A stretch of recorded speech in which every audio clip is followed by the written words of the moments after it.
In chess, it's very important to fight to the end. This is a very crucial middle game skill. Never give up. Just take a look at this position from the 1993 World Championship match.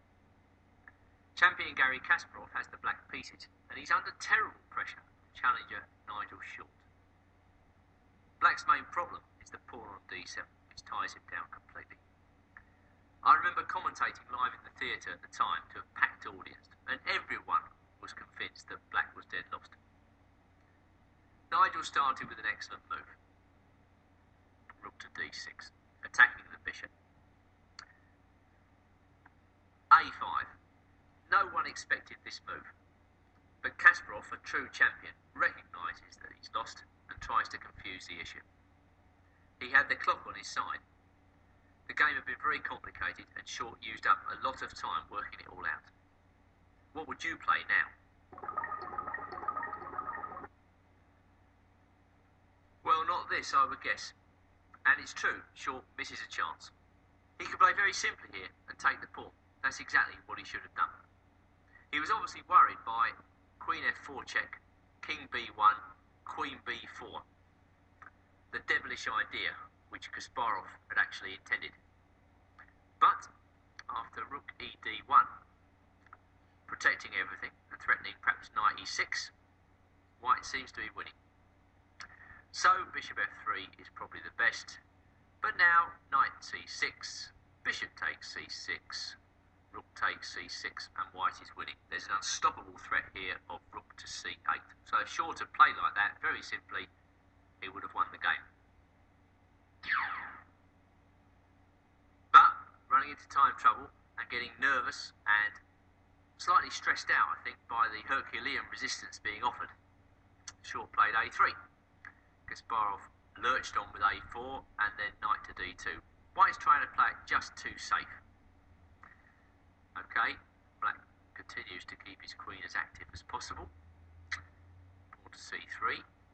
Bishop d5. You can understand why he's thinking. He's just trying to keep it safe. He knows he's winning and he's trying to keep it safe, but at the same time, Black is being allowed to get his pieces near to the king, and he's worrying Short. It's still winning for White, although it's not as easy as he would have liked.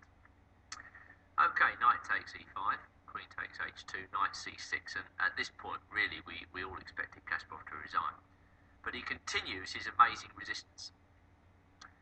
Queen takes d6, rook e8 check, king f7, knight takes d8, king g6, and it really looked in this position as though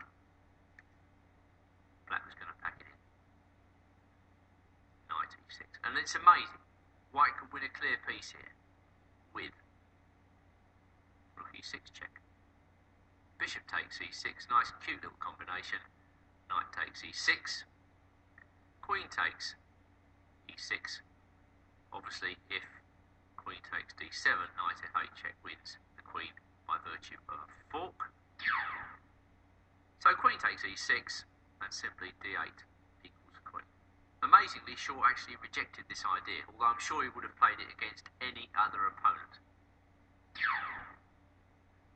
Well, back to the game now, and knight e6 was answered by queen h2. Now, of course, there are threats on the back rank leading to mate. So knight f4 check was played, king h6, and then knight d3. Queen g1 check. Black is still putting up amazing resistance here. It just seems like a question of time before that pawn touches down. Rook e1 was played. Black played queen g5, covering the d8 square, making it as difficult as possible. Knight came into e5. Pawn goes to g6. And now rook to f1, and this is the final win going down the tubes. What Nigel should play, of course, in this position is knight to c6.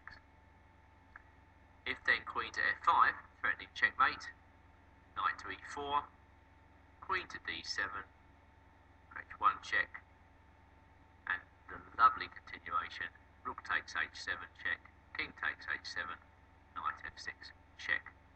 Tough to see with the flag hanging, but I'm sure Short would have bashed this out against any other opponent. Back then to the game, and rook f1. Black played bishop e6. Knight went to f7 check, that's got to be removed. And now queen to d5. And after rook e7, this is move 40, the time moves on. Okay, black played queen d6. Rook f7 and queen to d3. And the queen, black's queen, is very strongly placed. Ties up white's king and prevents the pawn from queen. White played knight e4, last chance. Queen e3 check. Knight came back to d2, and after queen d3, the two players agreed to draw. Short saw absolutely no way to advance his pawn. At the same time, it's difficult for black to do anything at all, because after knight e4, white's actually threatening to go through with a slow advance of the pawn, so black's got to keep perpetual check. And after queen d3, short looked totally shattered after this game. He knew he'd been bamboozled out of the win, but that's why Kasparov is such a great player. He fights to the very end and utilises every last resource in the position to assist him. And the moral of the story is very clear. Never give up. Fight to the end.